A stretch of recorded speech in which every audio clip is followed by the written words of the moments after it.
Bismillahirrahmanirrahim. Assalamualaikum warahmatullahi wabarakatuh. InsyaAllah hari ini kami akan membentangkan PB2 Kritikan Sanjungan subjek BMMB 1104 Kesusasteraan dan Kebudayaan. Saya Muhammad Nafi Haikal bin Muhammad Nizal dan bersama saya Muhammad Rizwan bin Muhammad Rizman dan Nur Imanina binti Mio Adnan akan mempersembahkan videografi berkaitan kritikan sanjungan dalam cerpen Cinta Ahmad Mutawakil. Berikut merupakan antara isi kandungan yang terdapat di dalam pembentangan kami, iaitu pengenalan cerpen pilihan, sinopsis cerpen, tema cerpen, persoalan, teknik penceritaan, pengajaran, sudut pandangan pengarang, rujukan dan akhir sekali kesimpulan. Baiklah, seterusnya kita akan bergerak kepada subtopik yang seterusnya, iaitu pengenalan. Sejarah kritikan sastra bermula sekitar tahun 300 sebelum Masihi. Kritikan sastra sudah mula berkembang sejajar dengan perkembangan tradisi penciptaan karya seni sastra dalam zaman Yunani. Nur Safarina Samad, 2021. Kritikan menjadi asas berdasarkan tidak balas khalayak serta secara kritis terhadap gejala sastra yang terdapat dalam karya atau kesannya terhadap pihak yang lain. Bukan itu sahaja, kritikan sastra juga berdasarkan logik akal serta tafsiran sastra. Fungsinya adalah untuk mengembangkan sastra serta memberi pengetahuan kepada masyarakat. Seterusnya, definisi kritikan. Secara umumnya, kritikan ini merupakan pandangan seseorang terhadap sesuatu seperti cerita, drama dan sebagainya. Menurut Ungku Maimunah, kritikan sastra boleh didefinisikan sebagai segala tulisan berkaitan sastra yang memberi kesan kepada perkembangan kesusastraan termasuk kepada pembacaan dan penceritaan. Jadi sekarang saya akan menerangkan berkaitan definisi sanjungan. Menurut Kamus Dewan edisi keempat, sanjungan bermaksud penghormatan atau pujian. Jadi seperti yang kita boleh faham, sanjungan ini merupakan kata-kata baik yang boleh kita berikan kepada seseorang untuk sebagai pujian. Jadi, kritikan sanjungan merupakan kritikan yang memberi pujian yang baik kepada penulis terhadap penulisan karyanya yang bagus serta dapat menjadi teladan kepada pembaca. Seterusnya pula, kita beralih kepada definisi cerpen. Cerpen merupakan cerita pendek yang hanya berfokus pada satu aspek cerita. Menurut Hashim Awang, cerpen merupakan cerita pendek yang membawakan satu persoalan bagi menghasilkan satu kesan tertentu yang indah. Selain itu, cerpen bukan hanya sekadar cerita, tetapi syarat dengan pengajaran serta tauladan yang dapat diteladani oleh masyarakat.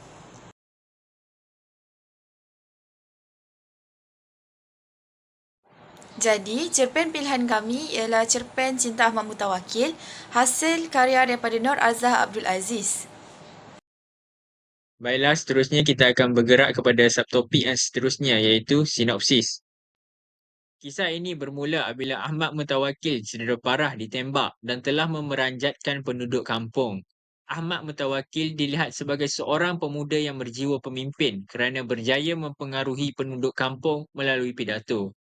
Pada 16 Jun 1948, darurat telah diisytiharkan kerana Komunis Malaya mula mengganas. Ahmad Mutawakil tetap berjuang untuk mengingatkan orang kampung supaya menentang fahaman komunis tanpa menghiraukan keselamatan dirinya. Ahmad Mutawakil berjaya meniupkan semangat perjuangan yang begitu mendalam dalam jiwa penduduk kampung melalui pidatonya yang dikenali sebagai Citra Merdeka. Selepas majlis tersebut, Ahmad Mutawakil bertemu dengan seorang budak kecil dan hilang pada malam itu. Beliau mati selepas kejadian tersebut, tetapi semangat perjuangannya terus membara dalam masyarakat kampung. Pada malam 31 Ogos 1957, penduduk kampung telah mengadakan majlis doa kesyukuran sebagai tanda meraihkan kemerdekaan dan juga bacaan tahlil untuk mengenang jasa Ahmad Mutawakil.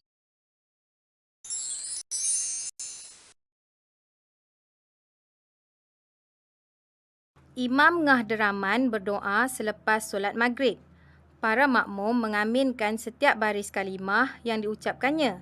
Kehadiran Ahmad Mutawakkil dengan pakaian yang dipenuhi darah dan lumpur secara tiba-tiba di pintu surau mengejutkan semua orang. Walaupun doa yang dibacakan oleh Imam Ngah Deraman sudah berakhir, masing-masing tenggelam punca dan terus terpaku memandang Ahmad Mutawakkil. Dia yang luka parah melangkah dengan penuh longlai ke arah Imam Ngah Deraman. Ahmad Mutawakkil jatuh melutut dan wajahnya tersembam di riba Imam Ngah Deraman. Luka besar bekas tusukan peluru jelas di belakang bahunya. Penghulu Ibrahim sigap membaringkan Ahmad Mutawakkil. Ahmad Mutawakkil tercungap-cungap, terkulai lalu pengsan. Kampung ini dipugar selepas kehadiran Tuan Bus. Belukar diteroka dan ditanam dengan getah. Ahmad Mutawakkil pada waktu itu masih kecil tetapi amat baik dengan Tuan Bus sekeluarga. Walaupun hasil getah menjadi, penduduk kampung tetap meneruskan aktiviti bertani. Perang dan kedatangan Jepun menyebabkan penduduk hidup dalam ketakutan. Bagaimanapun, mereka bersyukur kerana pihak Jepun jarang datang ke kampung yang terpencil itu. Kehidupan pada zaman Jepun telah menyedarkan mereka betapa hinanya hidup terjajah. Ahmad Mutawakkil sedih apabila Tuan Bus meninggalkan kampung itu seminggu sebelum Jepun tiba. Imam Ngah Ibrahim yang menjadikan Ahmad Mutawakkil anak angkat bangga kerana dia pandai membaca, menulis dan bertutur dalam bahasa Inggeris yang diajar oleh Sandra. Ahmad Mutawakkil bekerja di bandar. Dia membaca dan menjawab surat-surat rahsia daripada Inggeris untuk kumpulan anti-Jepun.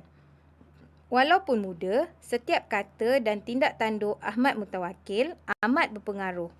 Dia terpilih sebagai orang kuat parti di daerah itu. Walaupun Ahmad Mutawakkil menentang Inggeris, hubungannya dengan Tuan Bus sekeluarga tetap baik. Tuan Bus suka akan Ahmad Mutawakkil yang berani. Hubungan Tuan Bus sekeluarga dengan penduduk kampung di situ juga mesra.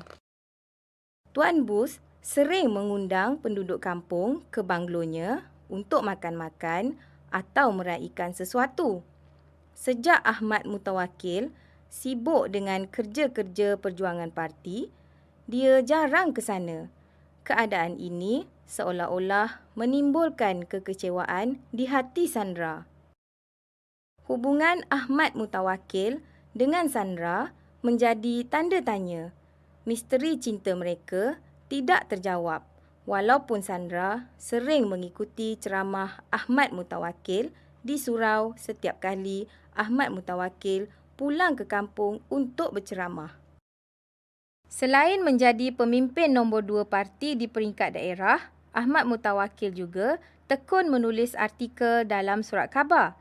Sebagai wartawan yang terkenal, Ahmad Mutawakkil kerap merangsang orang Melayu untuk bersiap sedia bagi mengisi kemerdekaan. Tuan Bus mengadakan majlis bagi meraihkan kejayaan Ahmad Mutawakkil. Penduduk kampung menyaksikan kemesraan Ahmad Mutawakkil dan Sandra di sana tanpa menyedari bahawa itulah kali terakhir mereka bersama Ahmad Mutawakkil di banglo Tuan Bus. Sejak serangan berkembar di Estate Airfield dan Estate Sungai Siput, kebebasan penduduk kampung terbatas. Parti Komunis Malaya pula mula membuat onar. Dalam ceramahnya, Ahmad Mutawakkil tidak lupa mengingatkan penduduk kampung supaya tidak menyokong komunis. 5 orang komunis telah menyerang banglo Tuan Bus ketika dia tinggal keseorangan. Mereka mengugut Tuan Bus dan meminta Tuan Bus memberitahu Ahmad Mutawakkil supaya tidak menghasut penduduk kampung agar membenci pihak komunis.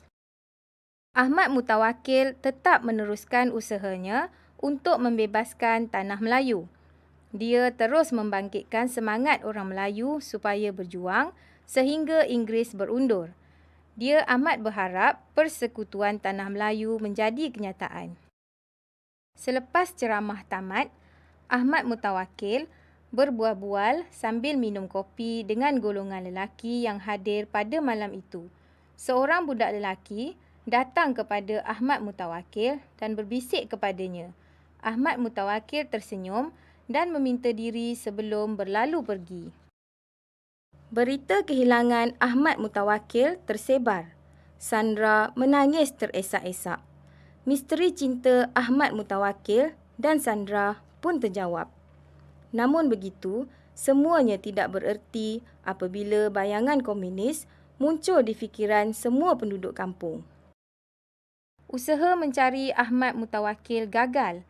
Kelibat sekumpulan komunis di pinggir kampung dan tiada sesiapa yang mengenali budak lelaki itu meyakinkan penduduk bahawa separuh nyawa Ahmad Mutawakkil sudah berada di tangan komunis. Debaran dari subuh berakhir dengan kemunculan Ahmad Mutawakkil di surau pada malam itu. Selesai mengucap 2 kalimah syahadah, Ahmad Mutawakkil pun meninggal dunia. Penduduk kampung bersedih kerana kehilangan pejuang bangsa kebangsaan mereka. Seminggu selepas merdeka, Tuan Bu sekeluarga pulang ke England. Setahun kemudian, Sandra kembali ke kampung itu. Demi cinta yang tidak pernah padam terhadap Ahmad Mutawakkil, dia mengajar anak-anak di kampung itu membaca dan menulis. Baiklah, seterusnya kita akan bergerak kepada subtopik yang seterusnya iaitu tema. Tema yang diketengahkan dalam cerpen ini adalah kegigihan dan keberanian seorang pemuda yang berkorban nyawa untuk mendapatkan kembali tanah airnya.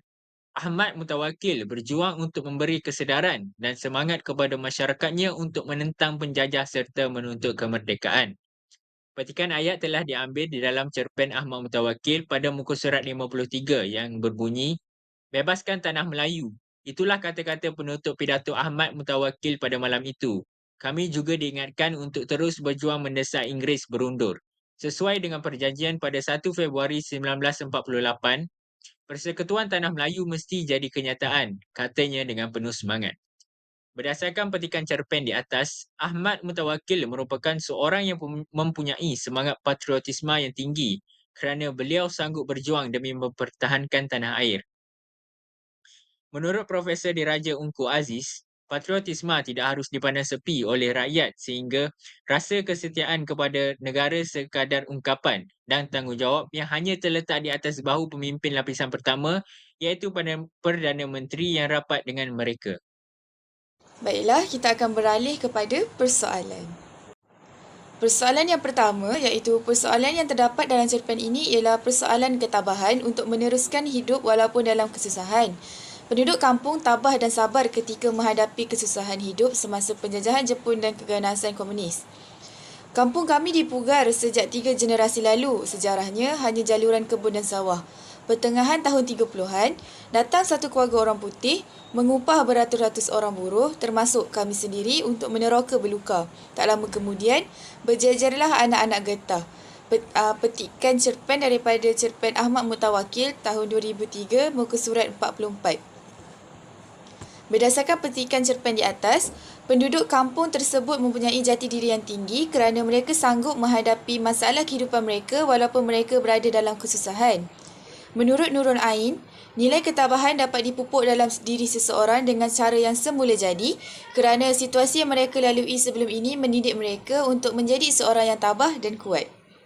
Persoalan kedua ialah persoalan tentang kezaliman dan kekejaman penjajah terhadap masyarakat yang dijajah. Serangan dan keganasan berlaku di banglo Tuan Booth telah mengakibatkan 5 penghuni banglo itu mati. Gua tahu, Lu, dia punya kawan baik. Kasih tahu sama itu Ahmad, kalau mau ini kampung aman, jangan hasut orang benci komunis dalam surat khabar atau mana-mana tempat. Petikan cerpen Ahmad Mutawakkil tahun 2003, muka surat 53. Berdasarkan petikan cerpen di atas, tentera komunis merupakan tentera yang paling kejam kerana mereka sanggup buat apa sahaja bagi memuaskan hati mereka supaya mereka dapat menakluki tanah Melayu secara keseluruhan. Menurut Datuk Ajib Ismail, kezaliman merupakan satu bentuk kekerasan yang amat keji. Oleh itu, kita haruslah hindari kezaliman supaya kita dapat hidup dengan aman dan makmur.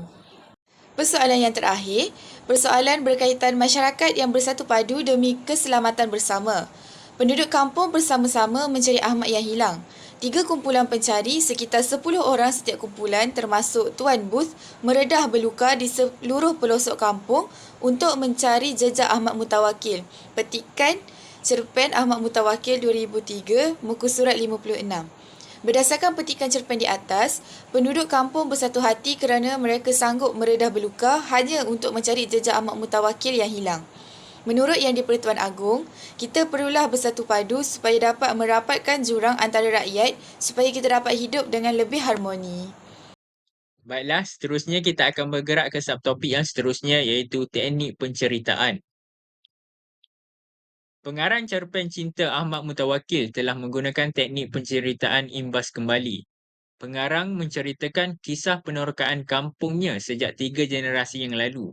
Hal ini dapat dibuktikan melalui petikan cerpen di bawah.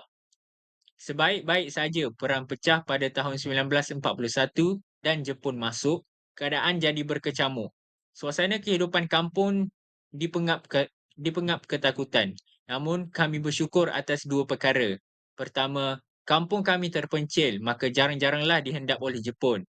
Barisan perang pula tidak melintang di atas kami, di atas tanah kami. Maka itu, tiada seorang pun antara kami yang pernah diratah atau dirobek peluru. Petikan cerpen ini diambil pada muka surat 46 dalam cerpen Cinta Ahmad Mutawakil. Berdasarkan petikan cerpen di atas, pengarang menggunakan teknik imbas kembali iaitu mengenang semula peristiwa yang pernah dialaminya. Menurut Muhammad Yusof Ibrahim, sejarah juga merupakan catatan ataupun rekod tentang sesuatu peristiwa yang berlaku pada suatu masa yang lalu. Sekarang kita akan menelusuri pengajaran yang terdapat dalam cerpen ini. Pengajaran yang pertama, kita hendaklah berani dalam melakukan sesuatu tindakan yang baik. Sebagai contoh, Ahmad berani bersuara lantang mengajak penduduk supaya berjuang mendapatkan kemerdekaan. Ingat, cara kita berjuang berasaskan hati Melayu, maknanya kita berpegang kepada Islam. Selagi kita Melayu Islam, komunis tak ada tempat di hati kita. Orang Melayu kalau pilih cara komunis bukan lagi Melayu Islam. Petikan cerpen Ahmad Mutawakil tahun 2003, muka surat 53. Berdasarkan petikan cerpen di atas, Ahmad Mutawakil seorang yang sangat kuat berjuang, tetapi walau bagaimanapun, dia tetap tidak melupakan agamanya. Menurut Nur Rahman, keberanian merujuk kepada kemahuan untuk menempuhi sebarang risiko tanpa rasa takut yang berlebihan. Pengajaran yang kedua, kita hendaklah bijak mengambil peluang untuk menambahkan ilmu pengetahuan. Contohnya, Ahmad Mutawakil belajar membaca dan menulis dalam bahasa Inggeris daripada Sandra ketika menumpang selama 3 tahun di banglo Tuan Booth. Kalau bukan awak yang ajar saya menulis dan membaca, kata Ahmad Mutawakil, tak mungkin saya jadi wartawan, saya sangat terhutang budi. Petikan cerpen Ahmad Mutawakil 2003, muka surat 52. Berdasarkan petikan cerpen di atas, Ahmad Mutawakil sangat memanfaatkan masanya semasa berada di rumah Tuan Booth dengan belajar menulis serta membaca, sehingga beliau dapat menguasai kemahiran tersebut dengan baik sekali.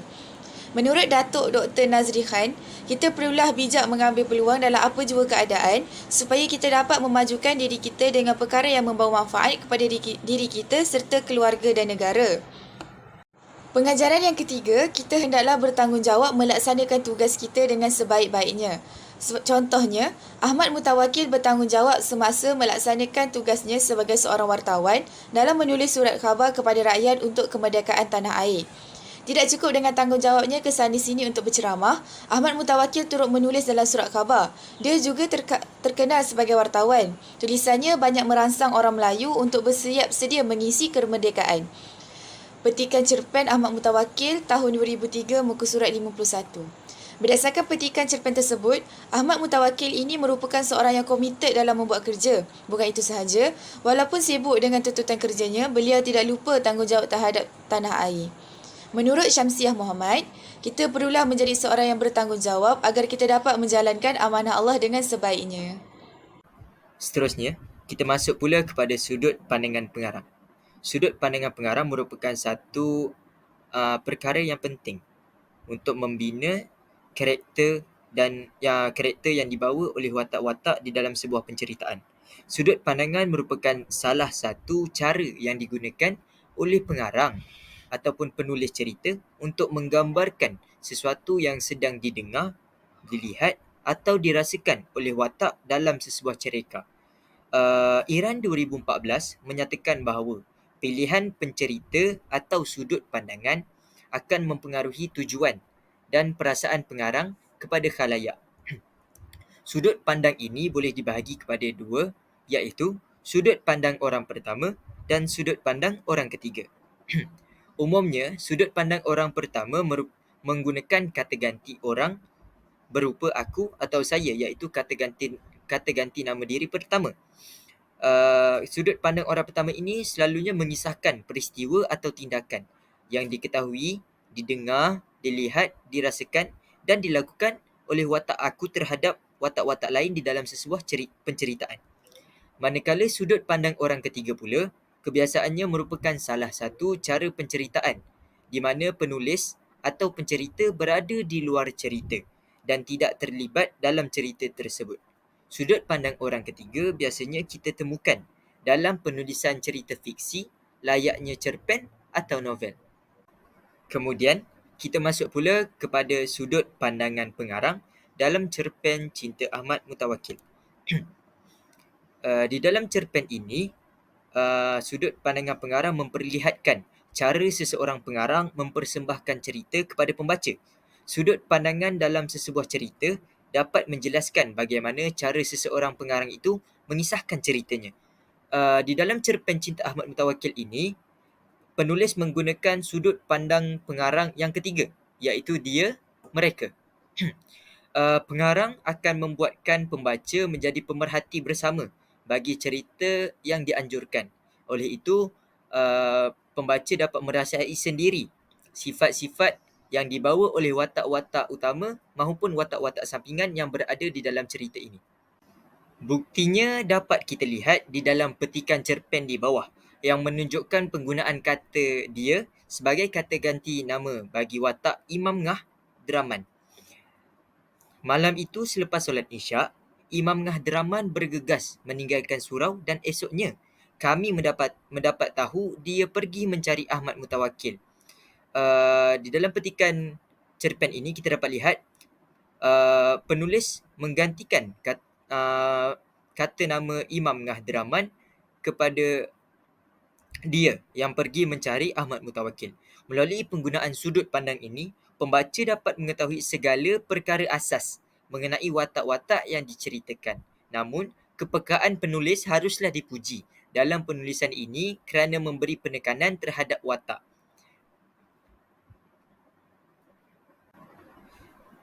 Akhir sekali, kita masuk kepada kesimpulan.